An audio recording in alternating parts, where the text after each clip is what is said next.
ആക്കുച്ചേട്ടനെയും ചിഞ്ചുവിനെയും train കയറ്റാൻ വേണ്ടി വന്നതാണ് നമ്മളെ നാട്ടിലെ ജീവനുള്ള ഒരു സാധനവും കൂടി ഓരോ കൂടെ കരുനാഗപ്പള്ളിക്ക് പോകുന്നുണ്ടേ.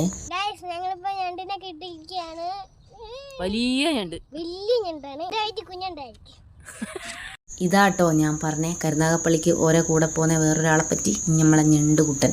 ഒരു പോകുന്ന രാവിലെ തന്നെ നമ്മൾ മിനി ഗോവയിൽ പോയതാണേ. നോക്കുമ്പോൾ ഒരു വലിയ ഞണ്ടും കുറച്ച് കുഞ്ഞു ഞണ്ടുമാരെ നമുക്ക് കിട്ടി. ഇത് തിരിച്ചു പോകുന്ന ദിവസമായതിനെ കൊണ്ട് തന്നെ അന്ന് നമുക്ക് തീരെ സമയമില്ലേനു കേട്ടോ. എല്ലാം കൂടി ഒരു ഓട്ടപ്പച്ചിലേനു. നേരം പിന്നെ എല്ലാത്തിനെയും കയ്യും കാലും കെട്ടി കരുനാഗപ്പള്ളിക്ക് കൊണ്ടുപോയി ആടുന്ന ഓരോ സമയത്തിനനുസരിച്ച് ഉണ്ടാക്കി തിന്നാലോ. അങ്ങനെ ജയിച്ചിട്ട് ഓരോന്നിനെയും കിട്ടി സെറ്റാക്കുക കേട്ടോ. അങ്ങനെ നമ്മൾ ഞണ്ടിനെ പിടിച്ച് പോവാന്നേ. കുറച്ചാട്ടോ കിട്ടിയിട്ടുള്ളൂ. അത് ഇവർ കൊല്ലത്തേക്ക് കൊണ്ടുപോകുക. കയ്യും കാലൊക്കെ കെട്ടി വെച്ചിട്ടുണ്ട്. ഇല്ല ഒന്നും ആക്കൂല. അങ്ങനെ നമ്മൾ പിടിച്ച ഓരോ ഞണ്ടൂല്ലേ അതിൻ്റെ കാലൊക്കെ കെട്ടി സെറ്റാക്കിയിട്ട് ഒരു പാത്രം എടുത്ത് അതിനിങ്ങനെ അടയും പിടിയൊക്കെ ഓരോ ഹോൾസൊക്കെ ഇട്ടിട്ട് അതിലിട്ട് മൂടി വെച്ച് നമ്മൾ നന്നായിട്ട് പാക്ക് ചെയ്യാൻ പോകുക കേട്ടോ. നമുക്ക് കുറേ ഒന്നും കിട്ടിയില്ല കേട്ടോ.